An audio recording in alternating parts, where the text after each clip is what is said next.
Yo, what's going on, everybody? It is your boy Fitzmonk TV here, aka GLauren33. I am back here today with your Dragon Ball Super manga chapter 69 live reaction / review. Right? Usually the way I do this every month, I post a review and then I do the reaction after that. But for this month, I think I'm just gonna do the review and the reaction both at once. Right?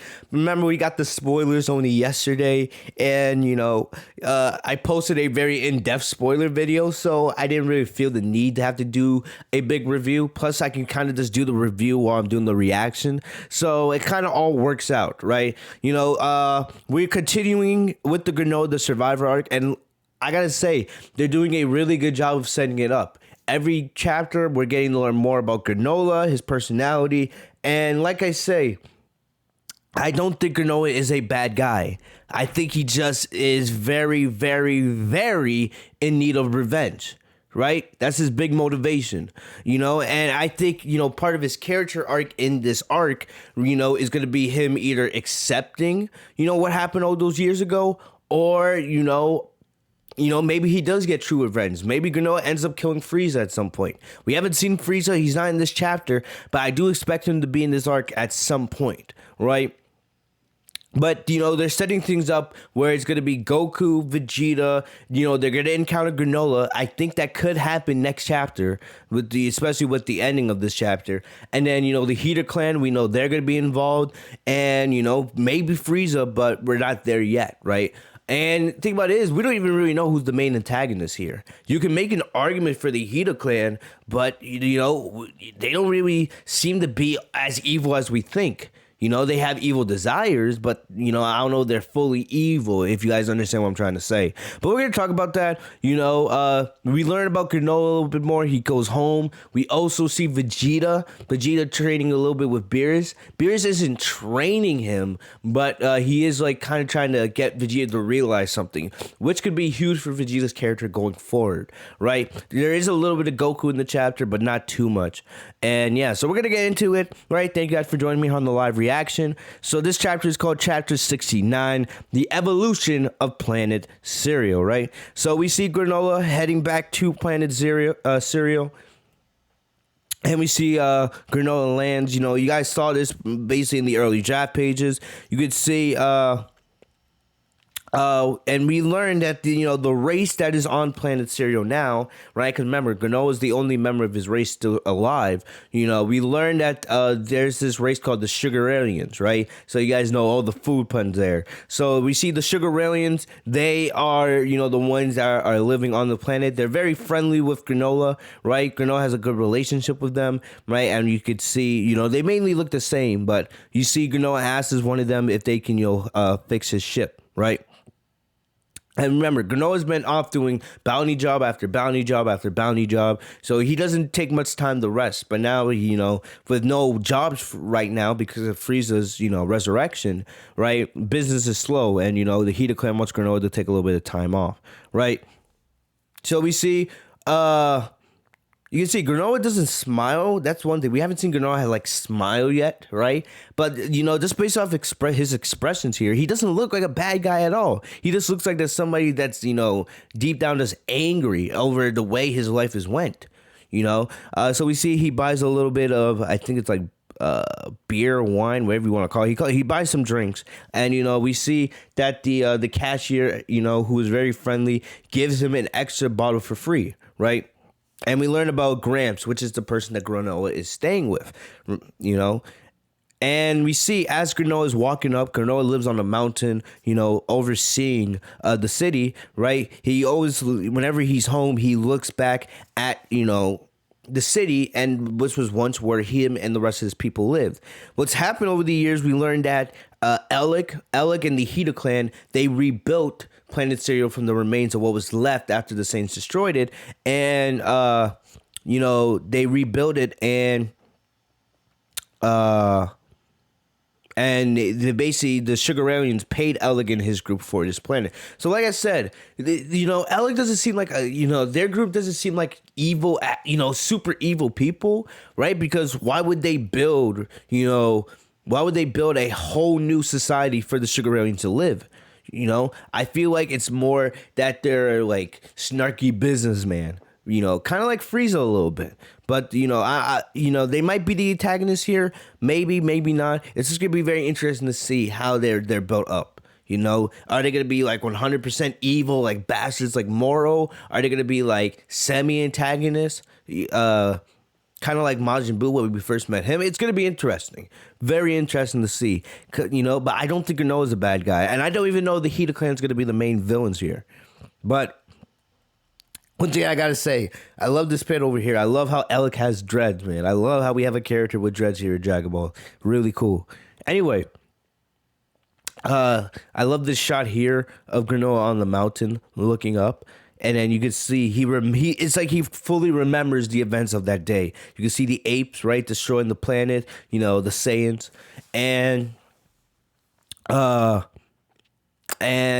we trains over back to Beerus' planet, right? So I like this transition here. Beerus says, "How many planets have you Saiyans destroyed?" And Vegeta's like, "Wait, what?" You know? But Vegeta says, "Fighting was the only way of life for my people, so we had a way of racking up Sid after Sid." So, yeah, remember, Saiyans are a warrior race. But Vegeta says it wasn't until Frieza's clan take over that they became, destruction and invasion was business as usual, right? So the Saiyans were always, kind of ruthless just because they're warriors, but they didn't want to go destroying planets all the time. It was when Frieza took over that became the new norm for them. All right. And I love how Beerus says, "Are you trying to lay all the blame for your wicked ways on Frieza and his people?" Right. And this has a nice setup because why is Beerus asking, about the history of the Saiyans? And we find out as we get later on into the chapter that Beerus actually has a valid reason for bringing this all up. And this is good. Like I said, this is going to be big for Vegeta's character. Because I know some people are going to be like, "Oh, why are they bringing this up? It doesn't really make any sense for Vegeta." But if you think about it, and if you think about how Vegeta's character has been going on throughout the Dragon Ball Super manga, right? Especially in the last arcs, like since the Broly movie, really, it kind of makes sense. It's like a continuation of a Vegeta redemption arc, if that makes sense. Even though I know some people believe Vegeta redeemed himself in the Buu saga, but we see that, but Vegeta as a character, him personally, right? He never believes that he redeemed himself. So that's why I don't have a problem with the way the story's going. So Beerus says, so it was the Saiyan's destiny to be wiped out. Vegeta says, I guess so, right? And then Vegeta says, "Never mind that. My people's problems aren't your concern." Well, remember, Beerus is the god of destruction. He can do whatever he wants. I love how Beerus gets angry. He's like, "I'm saying it's ridiculous," right? And he says, Vegeta's like, "Aren't you going to show me a technique used by gods of destructions? What could that possibly have to do with the history of the Saiyans?" Plenty. And that's where the early draft pages end. And then remember, if you guys saw Beerus, I thought Beerus was going to attack Vegeta, but he actually destroys a planet. And this is not the first time we've seen this. I love the shading here, right? So he destroys a decoration planet. You guys remember in Battle of Gods when Beerus eats the wasabi and then it's so hot for him that he just starts losing control and he destroys a planet just because of that? I love it. And it actually wakes up the Oracle fish, who we see he struggles to get back into his bowl, right? All right, so Goku's back in his base form, so it looks like him and Whis are taking a little bit of a break. I love how Whis is a little bit angered here. He's like, "Damn, man, if he keeps getting angry like this, we'll have no more planets." But remember, he is a destroyer, right? Yeah, Goku's like, "Whoa, Lord Beerus is somebody not to mess with." Come on, Goku, come on. Don't go. I hate when they have Goku acting foolish. Like, Goku should already know this, since Battle of Gods. He knows how dangerous Beerus is. But Vegeta asks, what was that technique? So you can see Beerus actually just showed Vegeta a little bit of the technique. A little bit of it, right? And we know what this technique is because we've seen Goku use it. And we'll get into that in just a little bit.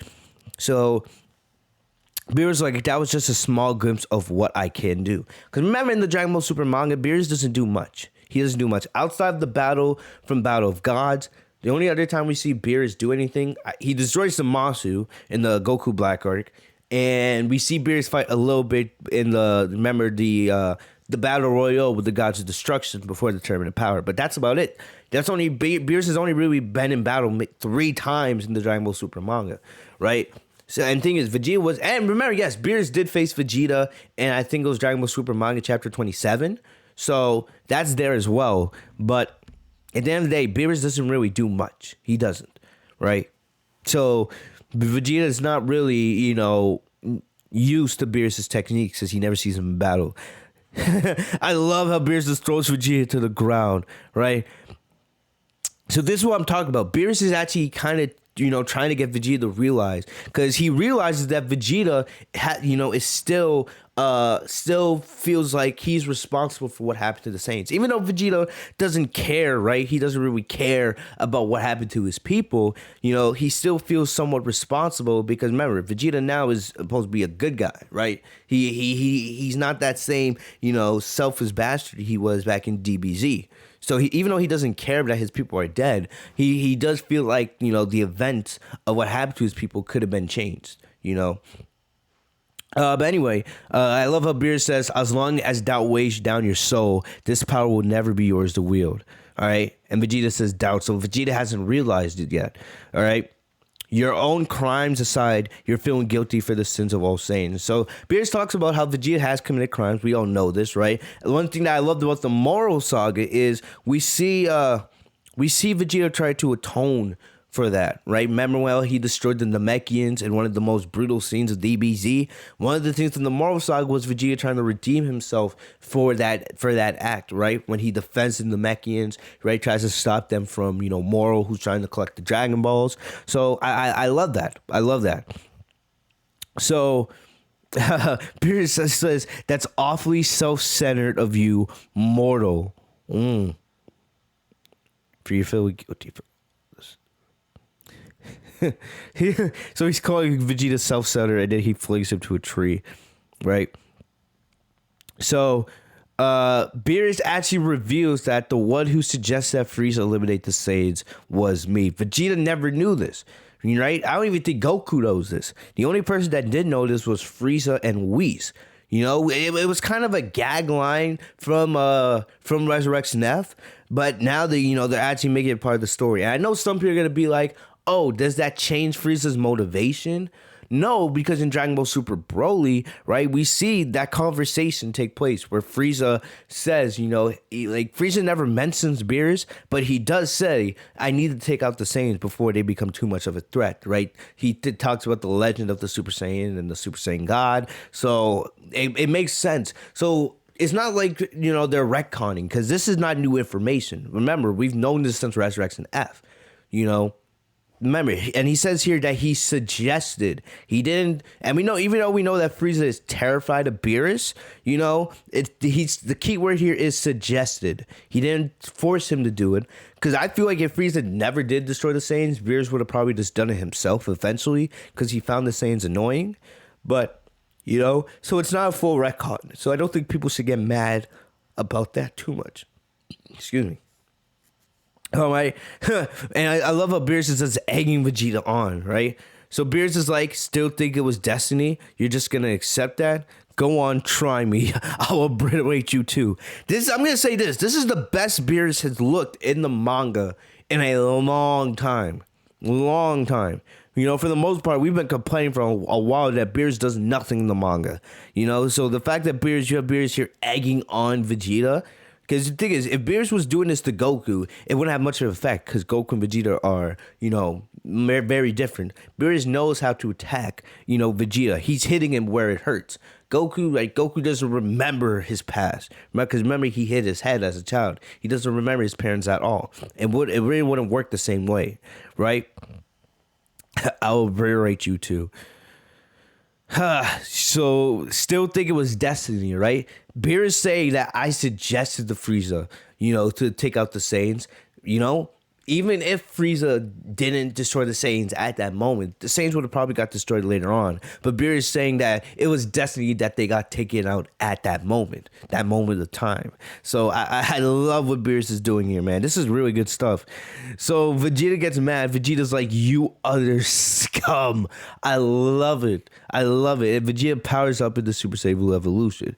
And Goku's like, because Goku and Whis are on another part of the planet, but Goku can tell that, not Beerus, that Vegeta's powering up. All right, so Goku's like, "Oh, what's he up to? What's going on with this guy?" So we see Vegeta's in Super Saiyan Blue evolution. And remember, in Dragon Ball Super Manga Chapter 27, Vegeta used Super Saiyan Blue. Remember, Vegeta had mastered Super Saiyan Blue at that point, the same way Goku had in his battle against Fuse Zamasu. So just remind you guys of that really quick. But the thing about it is, Vegeta's gotten league stronger since then, and still he can't touch Beerus. So now, one thing that I am worried about is how the Beerus fans are going to react to this. Because I remember a couple months ago when Goku was going up against Moro, the Beerus fans were so annoying on social media, right? Like, "Oh, Beerus is still a league stronger than Master Ultra Instinct Goku." But now with this, like, we know that Master Ultra Instinct Goku is still a league stronger than Vegeta. But the fact that Beerus just is able to take care of Vegeta that easily, ooh. Right, but we see Beerus, he attacks, or Vegeta attacks Beerus. Remember, Vegeta is league strongest now since the Goku Black Arc. We had the Tournament of Power, we had the Broly movie, and the Moro Saga. But still, he cannot touch Beerus. This is crazy. This is absolutely crazy. But look at this. Beerus puts his hand behind his back, and he kicks Vegeta down. Vegeta fires some Ki Blast, but no impact. Vegeta goes for a sledgehammer, and this is disrespectful. This dude's like, boom, this stomps Vegeta to the ground. And I love this. Beerus says, "Everything those Saiyans did in the past, what the guy do with you now? As long as you're trapped by the past, you'll never manage to go past this point." Damn, so Beerus can tell that and the thing about it is, like I said, you guys gotta understand, this is a continuation of Vegeta's character arc from basically the Broly movie. Remember, when Broly first comes to Earth and Frieza tells him that, your father, King Vegeta, sent Broly to another planet, and that's where they've been for the last 40 years. Vegeta doesn't really care, he doesn't, but in his mind, he's thinking like, damn, even though it had really nothing to do with me, but this is from my father, the sins of my father, and I feel like now they're carrying on to me. And Vegeta still feels guilty for what he did in Dragon Ball Z. So, that carries on into the Moro Saga, right? And now it's carrying on here into this saga. So like I said, this is a continuation of Vegeta trying to redeem himself, him personally, right? We may see Vegeta as redeemed as a character, but Vegeta himself, never feels like he'll never atone for the sins of the past. So I like this, and I understand where they're going with it. And I like how Beerus is the one that's bringing that to Vegeta's attention. All right, it would be a little more difficult if it was coming from Whis or Goku. The fact that it's Beerus, because Beerus and Vegeta have more similarities than you think, makes a lot of sense. So we see Vegeta go to attack Beerus a little bit more. Beerus easily dodging, right? And then we see Beerus defeat Vegeta with the Hakai. So that is the technique, right? You see, Beerus doesn't use a full power Hakai, because we know he could easily take out Vegeta at any time if he wanted to. He uses Hakai to the point where he only destroys Vegeta's armor. We see Goku say right here, "Lord Beerus' signature move, huh? I kind of messed up that time I tried copying it." AKA the Zamasu arc. Remember, Goku knows how to do Hakai. He did it on Merge Zamasu in the Goku Black Arc, exclusive to the manga. That's why I want you guys to remember here. This is exclusive to the manga. Goku never used that technique in the anime. Just like in the manga, Vegeta never faced Topo when Topo had the God of Destruction power. That's exclusive to the anime. So when the Dragon Ball Super anime comes back, it's going to be interesting because they're probably going to have to change some things here. Because in the manga, some of the events in the manga are different than the anime. So it's going to be interesting to see how they do it. But yes, see Goku. So it's basically confirmed here that the technique Beerus is trying to teach Vegeta is the destruction technique, Hakai. You know, the thing about it is Beerus believes that Vegeta can use it on a whole nother level, you know, than Goku can. Goku, you know, remember Goku said, I messed up when I tried copying it. And we says it still has that much power, even though he tweaked it so that only Vegeta's armor was destroyed. It's not a power that's easily mastered. So everybody that's saying, you know, Vegeta's gonna get purple hair and get, you know, the nice little God of Destruction stuff, you know, on his body, right? That might actually be coming true. You know, we gotta wait and see, but it looks like that could be, you know, coming true here. So, you know, here we go. Beerus says, my mind is always on destruction and nothing else. Well, you're a god of destruction. We know that. That's why there's no limit to my power. Listen, if you really want this power, you're going to have to destroy any stray thoughts and recreate yourself from scratch. Before creation comes destruction. Beerus' signature quote, right? Anytime he plays Universe 2, before creation comes destruction. Right? And you see Vegeta notices something, right? And then boom. So like I said, Beerus is like one of the only people that could get through the Vegeta like this, right? So Beerus is basically saying, you know, if you want to have this technique, if you really want this power, so you can, you know, compete and maybe even surpass Goku with Master Ultra Instinct, right? You know, you're going to have to, you know, let go of all those thoughts of the past. Stop thinking about the sins of the saints. Stop thinking about what you did wrong in the past. Let go. All right. So get rid of those thoughts in your head and start over. So Beerus wants Vegeta to basically reinvent himself. Right. So I know some people are concerned. It's just going to make Vegeta into a whole new character. I don't think so. But I think Vegeta's mindset is going to change. You know, I don't think Vegeta is going to regress in any way. I think he's just going to get better. He's going to stop thinking about the past, right? You know, even though he did do some horrible things back in DBZ and his father did terrible things and it led to, you know, the destruction of the Saiyans. Vegeta's going to have to put those all away, store them, or, you know, stop thinking about them, erase them from his mind completely. So he could improve as a person, and then he could actually gain this destruction power. Remember, when Vegeta faces Toppo in the anime, Toppo says, I've let go of everything, my pride, everything. Remember, because Toppo, he's a pride trooper. He defines what it means. You know, he's very prideful about being a pride trooper. And when he becomes a god of destruction, right, when he gains the destruction power, he let go of everything.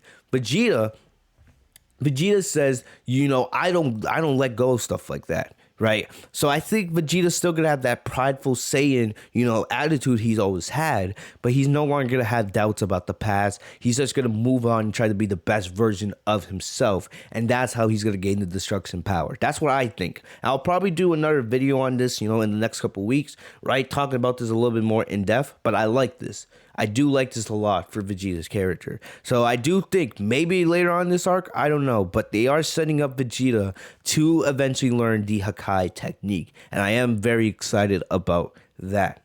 So getting on with the rest of the chapter, right? So we see Elec and the Heeter Clan. All right.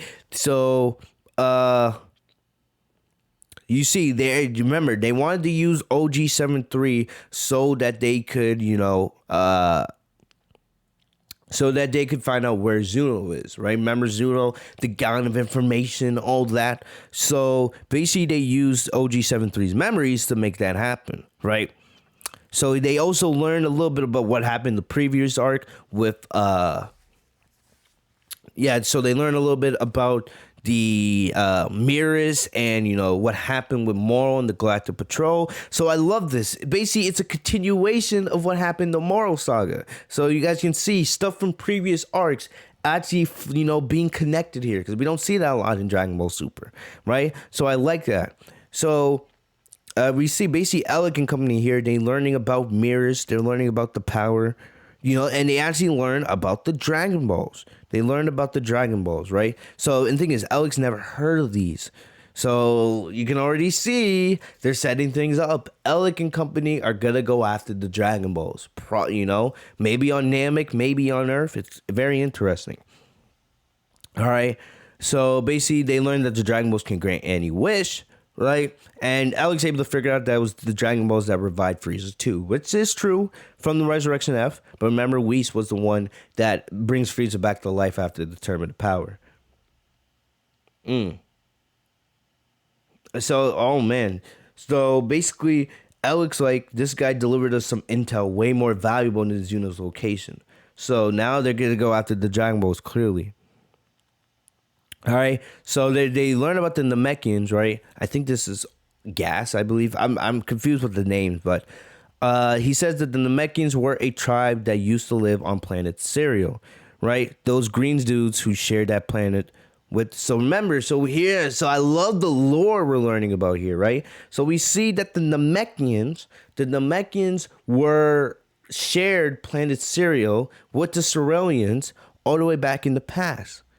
All right. So we're learning here that some Namekians actually lived on planet Cereal at one time, right? But most of them passed away.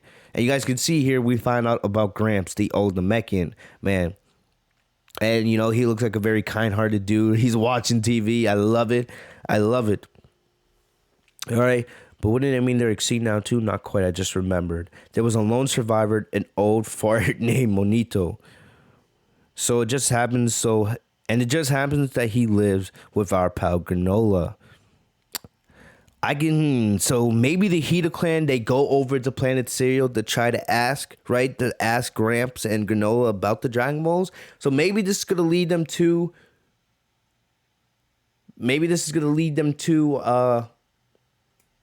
either Namek. So maybe the Namekians are going to get attacked again. I kind of hope not, because they just did that last arc. Or maybe he's going to lead them to Earth to go after Earth's Dragon Balls. Who knows? Maybe they go after the Super Dragon Balls. I feel like that's very far-fetched, but you never know. Right? Damn, but I like how they're setting it up. So, evil people going after the Dragon Balls, of course. This is every arc, it's Dragon Ball, right? Dragon Ball Super. So, we always have to get the Dragon Balls involved in some way. So, I like this. So, Granola returns home. And you see, man, Granola actually smiles a little bit, right? I like that. I like that. So, like I said, I don't think Granola's a bad person. You're always so good to me, Granola. All right, so Gramps asks Granola how's work going. Granola says, hey, you know, I got to take a break, you know, because we got no jobs because of the resurrection of Frieza. So, yeah. I love how Gramps is like, you don't have the power to tangle with Frieza. And we see they have a Dragon Ball in there. And this Dragon Ball is different from the one from Namek and Earth. It's much smaller. Right? So Gramps was the one that created. Wow. I love this. So Gramps made the Dragon Balls that are on planet Cereal. Okay. So basically, I guess some or most Namekians have the power to make Dragon Balls. So that would be the fourth set of Dragon Balls we know of in the Dragon Ball canon, not counting GT. You have Earth's Dragon Balls with Dende, right? Or Kami, whatever you want to call it. You have the Namekian Dragon Balls, you have the Super Dragon Balls, and now you have these Dragon Balls made by Monito, aka Gramps. So basically he learns that you need a second one. And remember, the power of the Dragon Balls is only going to be as powerful as Gramps is. And Gramps is not that powerful. Especially because he's an older dude. And then we go back to Planet Namek and we see the Grand Elder, right? He's telling the kids about how Dragon Balls are made. I love it. It's like we're getting a class here, and we see Asuka, you know, from the Moro Saga. I love this continuation.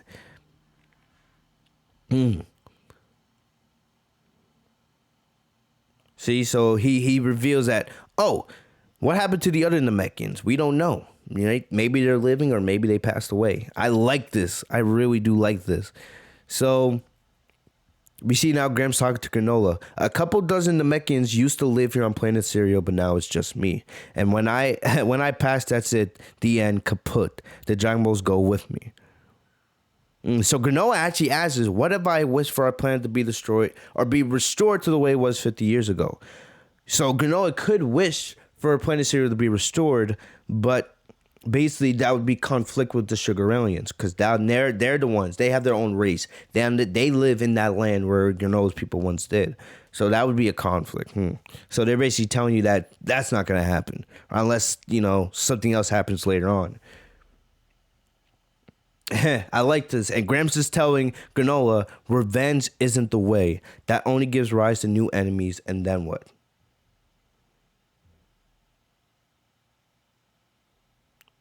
So like I said, I'm not convinced that Granola is an evil guy. He's just, the revenge is bothering him so much. So I like this. I like this. Granola's going to have to get over revenge at some point.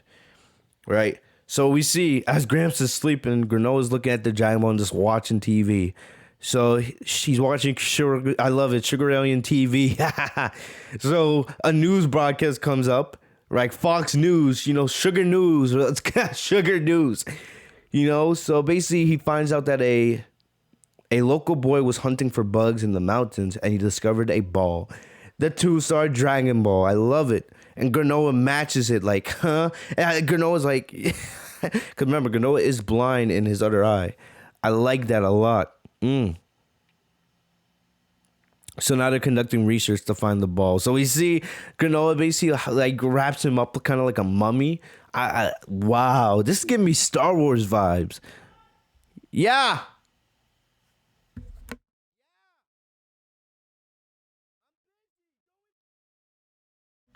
All right, let me make sure the recording is still going. All right, we good. Anyway, I'm gonna try to wrap this up. Intruder alert! Intruder alert! Wow, Granola steals. I love how Granola steals the Dragon Ball.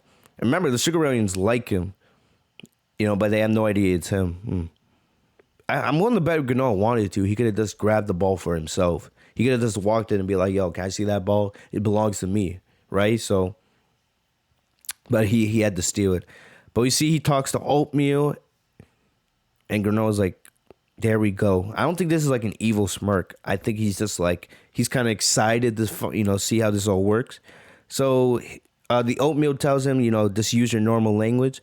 Perputo parole. I forget how you say it, but yeah. And then we see a new dragon comes out. I love the design of this one. It's pretty cool. And then he says, you who have collected the 2 Dragon Balls, state your wish. If it is within my power, your single wish is my command. And Granola asks to be the strongest. Turn me into the greatest warrior in the universe. And then next chapter, March 19th. Good chapter. Good chapter. So I'm going to wrap the video up. But I like this. My theory is, really quick, right as I'm about to get out of here, my theory is Granola's wish is not going to get granted.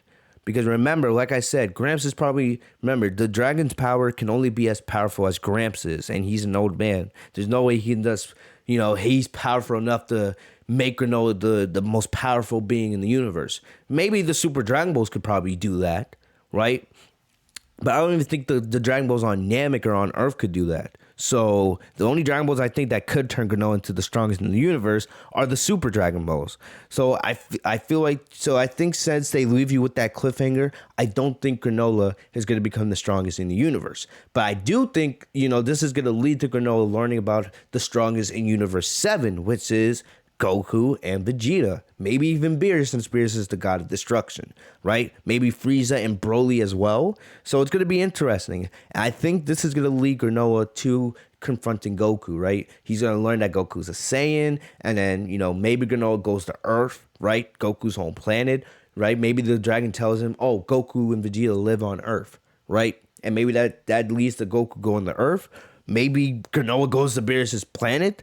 But my prediction is we will see Granola confront Goku and Vegeta next chapter. They're going to meet. And I am very excited to see how that goes. That's my big theory. All right, we'll see once we get the early draft pages here in a couple weeks. But this was a good chapter. I liked how it expanded the lore with Gramps and another new set of Dragon Balls, right? I love how they're keeping the Namekians involved here. I love how it looks like Vegeta is going to go after the Hakai technique. That's going to be the new power that, helps Vegeta in his, and I'm not gonna say his quest, but for him to at least try to stay on par with Goku, who's continued to train his Ultra Instinct, and I like it. I like where this is going. The destiny between Granola, Goku, Vegeta, probably the Heeter Clan as well. When all these forces meet, it's gonna be all out battle, and I cannot wait. And I hope we see Frieza and Broly maybe get involved. I'm very excited to see where this goes. So they're doing a great job of setting up the battle once we get there. I hope the battle takes place on like a new landscape, right? I hope it doesn't take place in like a wasteland on Earth, but we'll see. We'll see. We're not there yet. We're still in the early stages here, but I like the way they're setting this up with Vegeta's new technique. Granola, man, I'm loving this character more and more by the arc. And, I also like the Heeter Clan. I just love their designs. All right. So other than that, guys, that's all I got for you guys today. I'm going to get out of here. If you guys enjoyed the video, make sure to leave a like, comment, subscribe, enable notifications by clicking the bell next to my name, Fitzmonk TV, so you guys are notified every time I post a new video. I'm going to get out of here. You guys stay safe and healthy. Man, I'll have more videos on the Granola the Survivor arc, where we're going in the next couple of weeks. So make sure you guys stay tuned for that. Other than that, I'll see you guys later, man. Good chapter. See you later. Peace.